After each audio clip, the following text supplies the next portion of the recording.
इस तरह से अंडर पास में 2 बैंक कर्मचारी उनकी मृत्यु हुई। तो मेरे गांव में लड़का है, आप सुनाओ, मेरे गांव में। इससे ज़्यादा शर्मनाक कोई बात नहीं हो सकती कि किसी अंडर पास में इतना पानी भर जाए बारिश में कि वहाँ किसी की मृत्यु हो जाए। 2 लोग थे, गाड़ी में फंस गई, ना वो खोल पाई ना हो। रात का समय था। तो देखिए ये हालात आज फरिदाबाद में होगी। हमारा एक स्टेडियम है 8 साल से बन रहा है, नासिक स्टेडियम। 2014 तक नोएडा और गुड़गांव दोनों सिटीज को प्रायोरिटी देके उनके ऊपर प्रायोरिटी रखी। फरीदाबाद में मेट्रो आई थी 14 के बाद, डेवलपमेंट तक आई थी हमारी सरकार। 14 के बाद 24 तक एक पिलर मेट्रो का नहीं होगा। शहर ग्रो नहीं करेगा, कनेक्टिविटी नहीं होगी, डेवलपमेंट नहीं होगी तो बनेगा क्या? और वो भी तब जब 2500 करोड़ का तो हमारी कॉर्पोरेशन का बजट है सालाना। आपने कहीं शहर में देखा है कि लोग कचरा उठाने आते हैं? सरकारी कर्मचारी लोग अपने पैसे से, सभी जगह लोग अपने पैसे से पार्क मेंटेन कर रहे हैं, अपने पैसे से सड़कें साफ करा रहे हैं। सीवेज अगर जाम हो जाता है तो वो भी अपने पैसे से। ये हालात आज शहर में हुई। 2500 करोड़ कॉर्पोरेशन के बजट के अलावा फरीदाबाद गुड़गांव के बाद अभी भी हरियाणा में नंबर 2 पे टैक्स दे रहा है, हाईएस्ट। इतना टैक्स हम दे रहे हैं कि हम 5 जिले, हरियाणा के 5 जिले फरीदाबाद के पैसे से, इतना टैक्स फरीदाबाद का। और फरीदाबाद खुद फकीराबाद में। आप देखिए इसका मतलब पॉलिटिकल लीडरशिप जो है यहाँ वो जागरूक नहीं है, कमजोर है, या जानबूझ के डेलिबरेटली वो ध्यान रख सकती है। 10 वर्ष हो गए, आप देखिए कोई नया कॉलेज आया हो, कोई नया हॉस्पिटल आया हो, कोई नए स्कूल आए, पार्क आए, कुछ कनेक्टिविटी और बिगाड़ दी। अब आप यहाँ से निकलते हैं जो अंकी रोड है, ये हमारी योजना में बनी थी और आज इसके गुड़गांव रोड से कनेक्टिविटी देखो तो गली बन गई, क्योंकि आधी रोड इन्होंने खोद दी है, पाइपलाइन डाल दी है और उसको बनाए हुए। सूरजकुंड रोड बड़ी मुश्किल से, अब हमारे टाइम में बनी थी डबल, अब बड़ी मुश्किल से सूरजकुंड रोड को इन्होंने पिछले साल रिपेयर वर्क किया। लेकिन आप देखेंगे अनंतपुर चौक से लेकर ये टूटनी दोबारा शुरू।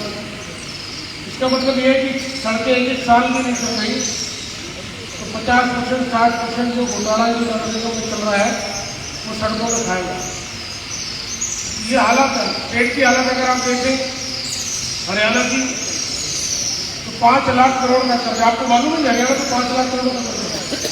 जब हुड्डा साहब सीएम थे तो हरियाणा में कर्जा था 70,000 करोड़ और 10 सालों में ना कोई नौकरी लगी, 2.25 लाख नौकरी खाली है सरकारी, ना कोई नौकरी लगी, ना कोई बड़ी योजना आई, ना डेवलपमेंट हुआ और कर्ज हो गया 5 लाख करोड़। खूब हमारे नेताओं ने विधानसभा में पूछे, भाई आप बताइए तो सही, 4,20,000 नया कर्ज आपने 5 साल में बढ़ाया, 10 साल में, कि पैसा कहाँ गया? कोई जवाब नहीं। चीफ मिनिस्टर इन्होंने चेंज किया, अपना फेलियर इन्होंने खुद एडमिट किया कि हमारी सरकार नहीं थी। और अब इन्होंने यहाँ पर मिनिस्टर का टिकट काट के खुद ही एडमिट किया। लेकिन उसके बाद भी इनको बड़कल क्षेत्र से कोई उम्मीदवार नहीं। सेक्टर 9 के काउंसलर है अदलखा जी की मदर, और ये सेक्टर 9 में रहते हैं, ये 9 में काउंसलर है। तो ओल्ड फरीदाबाद से अब सैद्धांतिक रूप से मेरा ये मानना है कि भाई जो आदमी चुनाव लड़ रहा है उसको उसी क्षेत्र का होना चाहिए, ताकि उस क्षेत्र का भूगोल तो पता हो, उस क्षेत्र के लोगों से जानकारी हो कुछ। तो उनका फेलियर तो ये एडमिट कर चुके हैं, ये दिख भी रहा है, लेकिन इसको हमें क्रियान्वित करना 5 साल।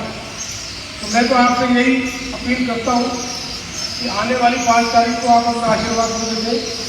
जिस तरह से आपने कहा कि भाई हमारे पिताजी का एहसान है, तो मैं उसे थोड़ा करेक्ट करना चाहता हूँ। एहसान नहीं, वो आपके रिप्रेजेंटेटिव है, ये आपका चलो बड़प्पन है, लेकिन वो आपके प्रतिनिधि रहे और रिप्रेजेंटेटिव का फर्ज बनता है कि वो अपने क्षेत्र में। तो मेरे हिसाब से उन्होंने अपने दायित्व की पूर्ति की है, जिसको आपने याद रखा।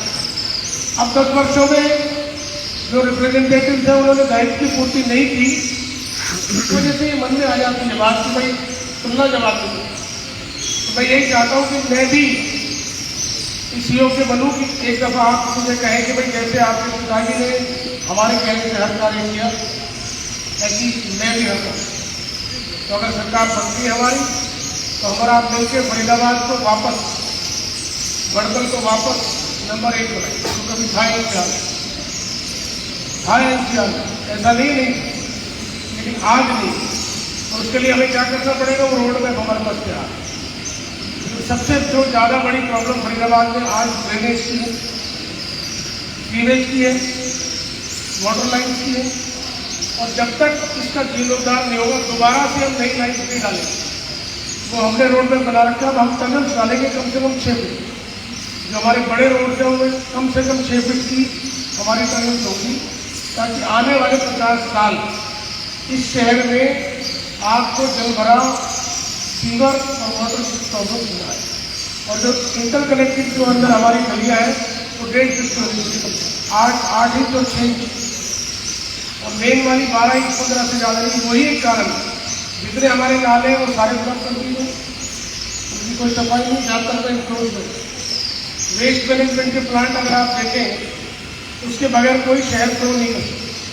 हमारे पास एक वेस्ट मैनेजमेंट का प्लांट है मनवाड़ी, और उसमें इतनी अनियमितता है कि 50 गाँव में कोई कैंसर है। और अगर आप देखें जितना कचरा हमारे शहर में फैल रहा है कैंसर है। इसको जलाया जाता है तो कैंसर है, पानी में मिलता है तो कैंसर है, जमीन में मिल जाएगा। इसके बाद मनवाड़ी के आसपास तो हर गांव में 100 मरीज है, वो सिर्फ उस वेस्ट मैनेजमेंट प्लांट के लिए। कोई भी शहर मेरी दृष्टि में जब तक स्वच्छ नहीं बन सकता, हमेशा डूबेगा और सड़ेगा अगर उसमें वेस्ट मैनेजमेंट का इंटरनेशनल लेवल का प्लांट। आज हमारे फरीदाबाद की आबादी 60 लाख, बड़कल में आप देखिए मोटी 3.5 लाख है, तो आबादी 5-6 लाख के करीब है अकेले बड़कल में। तो हमें कम से कम 2 नए वेस्ट मैनेजमेंट प्लांट, ये रोड मैप भी हमारे पास तैयार है। गुड़गांव तक मेट्रो लेके जाने का भी हमारी कांग्रेस की सरकार के तो नहीं कि हम गुड़गांव तक मेट्रो ले जाएंगे। हमारे शहर में, बल्कि मेरे बड़कल क्षेत्र में भी बहुत सारी, हो सकता है आप में से किसी की इंडस्ट्री हो कि नॉन कन्फर्मिंग इंडस्ट्री यूनिट हमारे यहाँ 21,000 है। कन्फर्मिंग केवल 5,000 है, जो कन्फर्मिंग जोन में 21,000 इंडस्ट्री हमारी नॉन कन्फर्मिंग, जिसमें से बड़कल का भी एक बड़ा है। तो वो भी हमने मैनिफेस्टो में अपने डाला है कि इस बार सरकार बनने के बाद हम कोई ऐसी योजना लाएंगे कि जिससे हमारी ये सारी यूनिट कन्फर्मिंग होगी। तो अगर हमारी इंडस्ट्री को हम एटलीस्ट नहीं रखेंगे, फरीदाबाद बड़ा इंडस्ट्रियलाइजेशन सबसे पहले आया, सरकार ने इनवाइट किया इंडस्ट्रीज को, वो सुविधा दी, माहौल भी दिया, तभी तो बढ़ा। तो उसको हम दोबारा देने के लिए हमने ये सोच रखा है कि जितनी हमारी यूनिट्स हैं इनको कन्फर्म जोन में ले जाएंगे और बिजनेस का जो यूनिट है उसको, चाहे हमें, अब आप देखिए सूरजपुर रोड पर जाइए, आज अलगपुर में 1 घंटे का जाम है, यहाँ पे फ्लाईओवर की जरूरत है। आपको याद होगा ये फ्लाईओवर, ये रोड डबल चौधरी महेंद्र प्रताप जी की जरूरत है, लेकिन आज समय बीतने के बाद इसमें फ्लाईओवर की जरूरत है और मेंटेन करके ये भी हमारे लिए। तो आप बिल्कुल निश्चित रहिए, हमारे दिमाग में है बात इस शहर को कैसे बचाना है। आपका मार्गदर्शन हम बिल्कुल लेते भी रहेंगे, समय समय पर लेते रहेंगे। और मेरा ये मानना भी है, जैसे मेरे फादर की वर्किंग थी कि वो डेलीगेशन ऑफ अथॉरिटी वहीं देते थे। अगर आपके यहाँ आए हैं तो ऑफिसर्स को ये बोल के जाइए कि भाई पाठक साहब बैठे, कौशिक जी बैठे, अब ये देखेंगे काम, अब इनके ऑर्डर आपको पड़े। तो ये जो सिद्धांत है डेलीगेशन ऑफ अथॉरिटी का, मैं भी ये मानता हूँ कि मेरे फादर से मैंने इनहेरिट किया है, इसी को हम आगे बढ़ाएंगे कि हम अपने जो हमारे RWA या प्रोमिनेंट लोग हैं जो सर्विस करते हैं सोसाइटी की, उन्हीं लोगों में डेलीगेशन किया जाए, डिप्लॉय किया जाए। अधिकारियों से उन्हीं का टक्कर है, और पहले भी हमने तभी तुरंत हो पाए। आप देखिए YMC यूनिवर्सिटी हमारे टाइम में जितने कॉलेजेस बने, फरीदाबाद 8 कॉलेजेस, 8 के 8 कॉलेजेस कांग्रेस के समय में आए, एक भी कॉलेज बीजेपी के टाइम में, एक भी सिंगल नहीं है 10 वर्ष, और 10 साल पहले भी इतना चल रहा है एक कॉलेज में। लेकिन आज 10 साल में मैं समझता हूँ कम से कम 1.5 गुना से ज़्यादा आज हमारी जरूरत क्रिएट होगी, हमारे बच्चों को कॉलेज चाहिए। तो दिल्ली जाते हैं, ओपन में जाते हैं, प्राइवेट में जाते हैं, गवर्नमेंट कॉलेज में तो जगह ही नहीं है, हमें लिमिट थी। तो आज हमारे शहर को कॉलेज चाहिए। तो बड़कल के लिए हमने मैनिफेस्टो में डाला है कि बड़कल में एक कॉलेज और एक हॉस्पिटल ये हम बनवा के देंगे, क्योंकि हमारा ये जो एरिया है इसमें बिल्कुल नहीं है, ना कॉलेज की सुविधा है ना हॉस्पिटल। इधर तो थोड़ा है, BAD कॉलेज है, दयानंद है, गवर्नमेंट कॉलेज तो चलो ओल्ड में है, एक हमारे लिए कॉलेज हॉस्पिटल, ये हमारे मैनिफेस्टो में शामिल है। हरियाणा में कांग्रेस की सरकार बनेगी तो निश्चित तौर पे जो आप देख रहे हैं property ID, family ID, portal, server, जिससे लोगों को तमाम तरह की सुविधाएं, म्यूटेशन ऑनलाइन कर दिया, आज सर्वर नहीं चल रहा, इस पॉलिसी को भी स्क्रैप करके हम इसका कोई ठोस उपाय करेंगे ताकि लोगों को असुविधा न हो।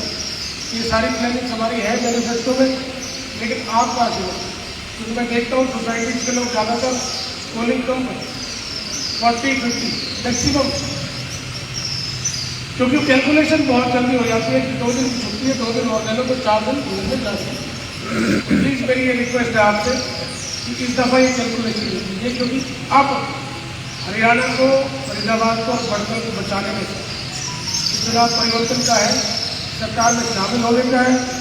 सरकार में शामिल होंगे तो मैं आपको यकीन दिलाता हूँ कि जो बड़कल का हिस्सा है, हमें कम से कम, मेरा ये मानना है कि बड़कल क्षेत्र में 500 करोड़ रुपए सालाना हमारे डेवलपमेंट में होना चाहिए, तब जाके हम एक शहर में, तो वो तब आ सकता है 5 साल में 2,500 करोड़ की योजना जब हम सरकार में मजबूत होता है। तो मैं उसके लिए आपसे ब्लेसिंग चाहता हूँ और समय समय पर आप मेरा मार्गदर्शन भी करते रहिए। एक दफ़ा पुनः मैं देरी से आने की क्षमा चाहता हूँ, वैसे विकास भारद्वाज जी के साथ आए ना, तो इसलिए आए, इनका प्रोग्राम 2 घंटे लेट हो गया, ये कह रहे भैया मैं साथ ही लेके चलूँगा, तो देरी से आने के लिए दोबारा मैं क्षमा चाहता हूँ। बहुत बहुत धन्यवाद। जय